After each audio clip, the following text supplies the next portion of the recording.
안녕하십니까. 전문가의 가업승계 최영도입니다. 오늘은 이제 고가 이익 소각을 통해서 이제 차등 배당과 이제 똑같은 효과를 낼 수 있는 방법에 대해서 알아보겠습니다.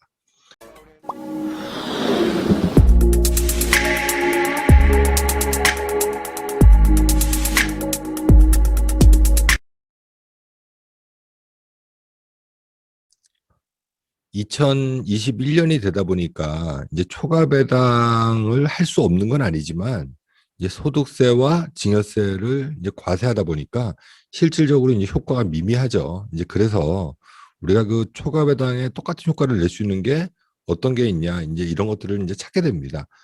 자, 그래서 이번 시간에는 이제 고가 소각을 통해서 이제 초과 배당과 똑같은 효과를 낼 수 있는 방법에 대해서 알아보겠습니다. 일단 이제 배당의 이제 차등 배당, 초과 배당에 대해서 뭐 다 아시겠지만 다시 한번 보시죠.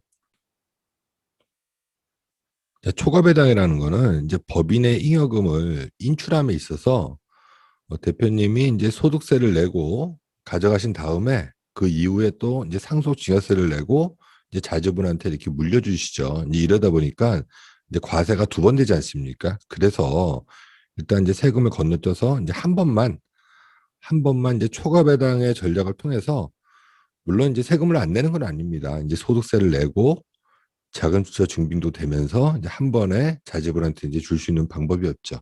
사실 이게 상당히 좋은 전략이었습니다. 자, 그러면 우리가 이제 시가로 이익 소각했을 때 이제 어떤 거냐? 이것도 다 아시겠지만 한번 다시 보시죠. 자, 이익 소각이라는 거는 대표님이 갖고 있는 주식을 시가로 이제 배우자한테 6억 원치 이제 증여하죠. 왜 그러냐면 이제 6억 원은 10년 동안 쓸 수 있는 배우자 공제죠. 그래서 그 배우자에게 취득 원가를 높인 다음에 물론 이제 6억 정도 하겠죠. 취득 원가를 높인 다음에 그 취득한 배우자의 주식을 이제 회사에 자기 주식 형태로 이제 팔고 그 대가를 받음으로써 그래서 이제 취득 원가와 대가의 차익을 없애서 우리가 그 소득세를 절세할 수 있는 방법이죠. 사실 이 이익 소각이 이제 요새 최대의 화두죠, 사실. 자, 그러면 우리가 좀 전에 했던 거는 이제 시가 이익 소각이고 이제 고가로 이익 소각했을 때는 이제 어떤 효과가 있는지 한번 보시죠.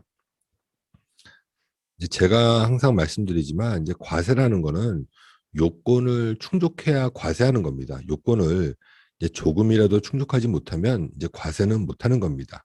물론 이제 세액 감면 받는 것도 마찬가지입니다. 세액 감면도 요건을 다 충족해야 감면 받는 거지 요건을 조금이라도 충족하지 못하면 감면은 못 받는 겁니다. 이제 상증세법 39조 2항에 보면은 이제 감자에 따른 이제 이익의 증여라고 이렇게 나와 있습니다. 여기 보면 제 2항에 주식 등을 시가보다 높은 대가로 소각한 경우 그 대주주의 특수관계인에 해당하는 주식 등을 소각한 경우 이 주주 등이 얻는 이익에 대해서 이렇게 기술되어 있습니다. 자, 그래서 이제 어떻게 과세하는지는 시행령의 29조 2에 이렇게 나와 있습니다. 자, 이 항을 보시면 주식 등을 시가보다 높은 대가로 소각한 경우, 자, 이럴 경우에는 액면가에게 미달하는 경우에 대해서만 한정적으로 과세한다. 자, 이렇게 돼 있습니다. 이게 무슨 얘기냐면 만일 우리 회사의 액면가가 자, 액면가가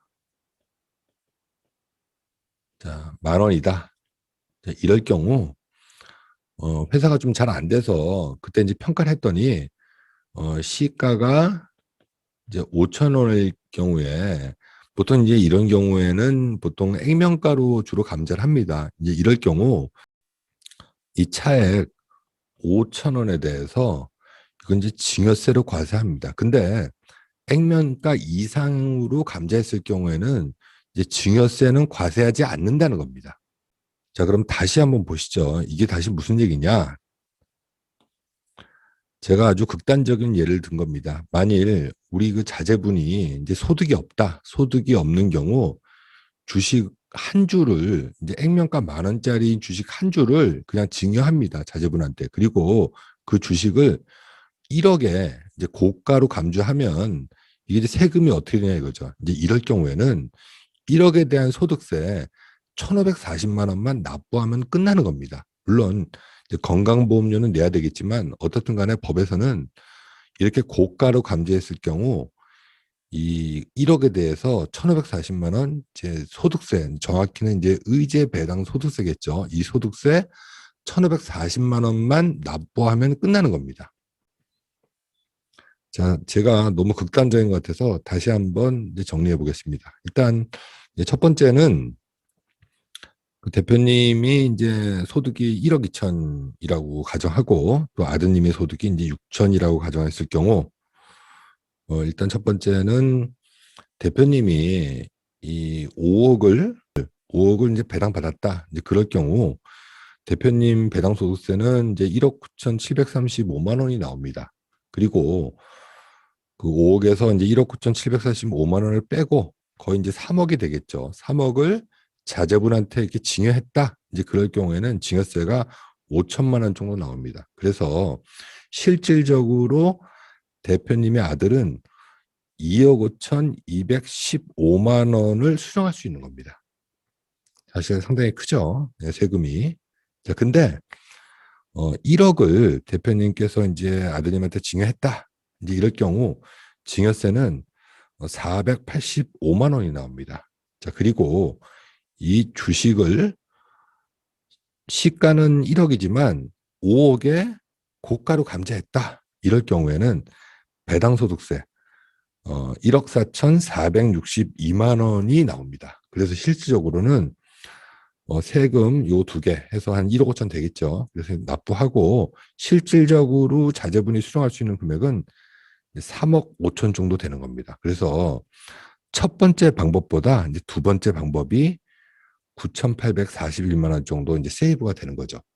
사실 제가 이 전략을 말씀드리는 거는 이게 아주 간단한 전략은 아닙니다. 서류도 좀 꾸며야 되고 어떻든 간에 이제 여러 가지 검토도 해야 되겠지만 이렇게 할 수 있는 겁니다. 구독과 좋아요를 눌러주시면 영상을 만드는 저한테는 큰 힘이 됩니다. 감사합니다.